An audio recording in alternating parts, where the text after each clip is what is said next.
The forest's thick canopy trapped shadows that writhed in the last light of the day, casting the ground in an uneasy twilight. Mason, Riley, and Carter moved cautiously, each step crunching leaves beneath them, trying to quiet their movements as they journeyed deeper into the woods. The whispers of the forest were louder here, voices hiding behind every tree, beneath every bush, as if the world itself was holding its breath. The tall oaks stood like silent guardians, and the encroaching mist seemed to reach out with icy fingers that traced across their skin. "We should find somewhere to camp soon," Mason murmured, his voice barely above a whisper. "Can't go through the night with nothing but flashlights. We'll run the batteries dry." Carter grunted, shifting the weight of his pack. "There's bound to be a clearing soon. These woods can't go on forever." But the weary tone in his voice said otherwise. The woods felt endless, stretching in every direction without even the faintest sign of civilization. Riley, usually quiet in moments like these, let out a breath. "I don't think we're alone." Her eyes darted around, watching shadows shift between the trees. Mason felt a chill crawl up his spine. He'd heard stories of people who'd lived in these woods before the world had fallen apart, scavengers and deserters who had become as much a part of the wilderness as the animals. They survived out here, just out of sight, and the forest was their domain. "What makes you say that?" Mason asked, trying to sound calm. But Riley's gaze was sharp. "There's movement. Not close, but they're there," she replied, her voice barely a whisper. Mason nodded, eyeing Carter. They both knew the risks of continuing like this but didn't want to alarm Riley. But it was Carter's weary, careful eyes that told Mason they'd need to be extra cautious tonight. After a half-hour of careful walking, they found a small, rocky clearing with a large tree stump in the middle. It would do, though it was far from ideal. Carter lowered his pack and stretched his shoulders, wincing. "Not the Ritz, but it'll work," he muttered, pulling out a tarp from his pack and spreading it on the ground. The group silently set up camp, each of them burdened by the weight of the road behind them and the unknown in front. Mason started a small fire, just enough to keep them warm but not enough to draw attention. The fire's glow danced across their faces, and for a brief moment, the shadows around them seemed to retreat, just a little. Carter sat against the tree stump, his weary face illuminated by the flames. He gazed into the fire, lost in thought, before finally breaking the silence. "Why are you two still going south? You both have your lives ahead of you. This road only gets darker." Mason glanced at Riley before answering. "South is the only place left. The last stronghold. People are saying there are communities, safety." He paused, weighing his words. "Maybe it's not true, but it's the last shot we've got." Carter nodded, his eyes distant.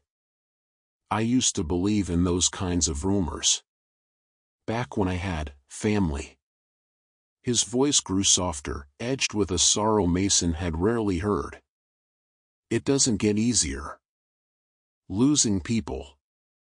The road south isn't as safe as it sounds." Riley spoke up, her voice trembling slightly. "What else is there?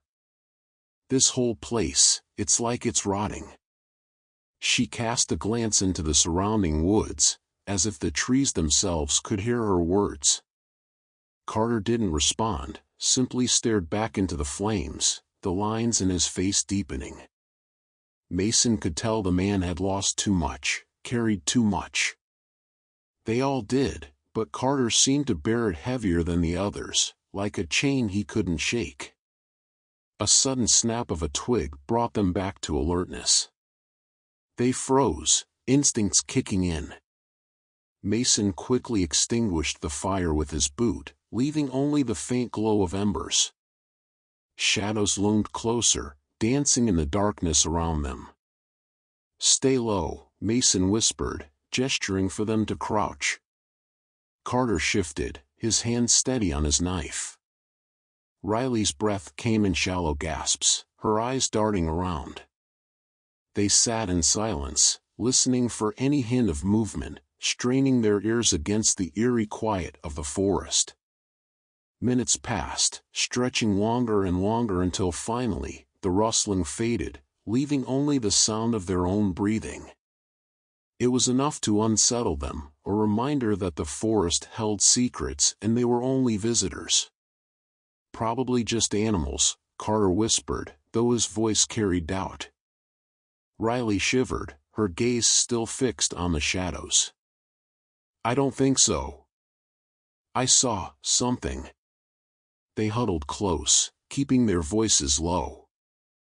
The feeling of being watched lingered, thick in the air, yet none of them could say for sure if it was real or just the forest playing tricks.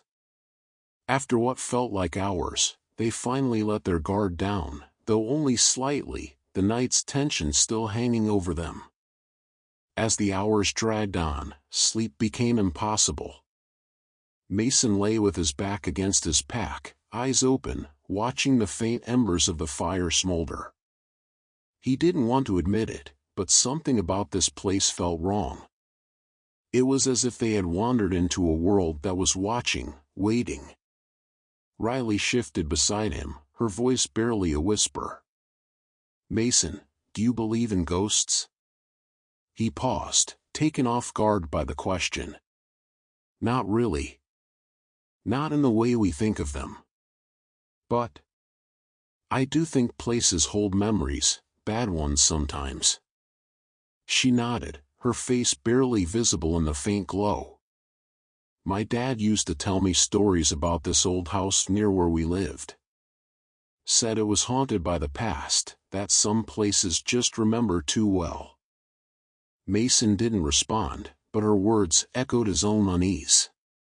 Maybe this forest held memories too, dark ones that clung to the trees and whispered through the leaves. Just then, a low, guttural sound broke the silence. It was distant but unmistakable, a growl that froze them all in place. Mason sat up, motioning for Carter and Riley to stay down. They listened, breath held, as the sound drew nearer, accompanied by the faint rustling of leaves. "Could be wolves," Carter muttered, though his voice carried doubt. Mason shook his head. "No, not wolves." Slowly, cautiously, he reached for his knife, gripping it tightly. The growl grew louder, more defined, as if it was circling them, getting closer with each passing second. "Whatever it is, it's not friendly," Mason whispered, his voice tense. "We're leaving. Now." They quickly gathered their belongings, moving as quietly as they could through the darkness. Every snap of a twig underfoot made their hearts race, every shadow seemed to shift and twist, hiding unseen eyes that watched their every move.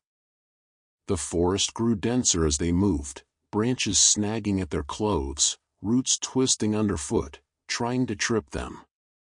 The growling faded, but the silence that replaced it was even more unnerving.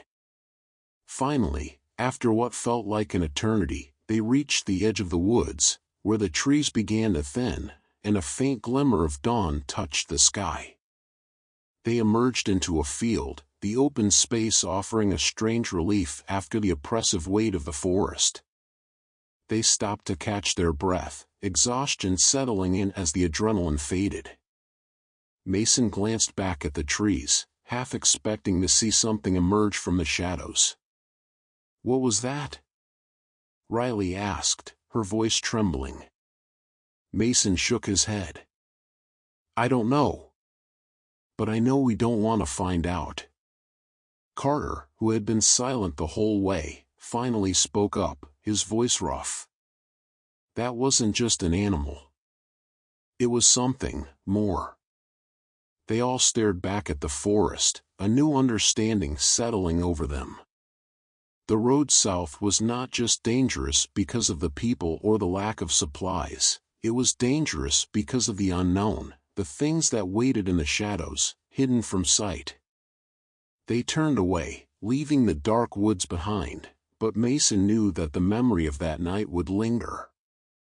This place, this forest, would haunt them in ways they couldn't yet understand.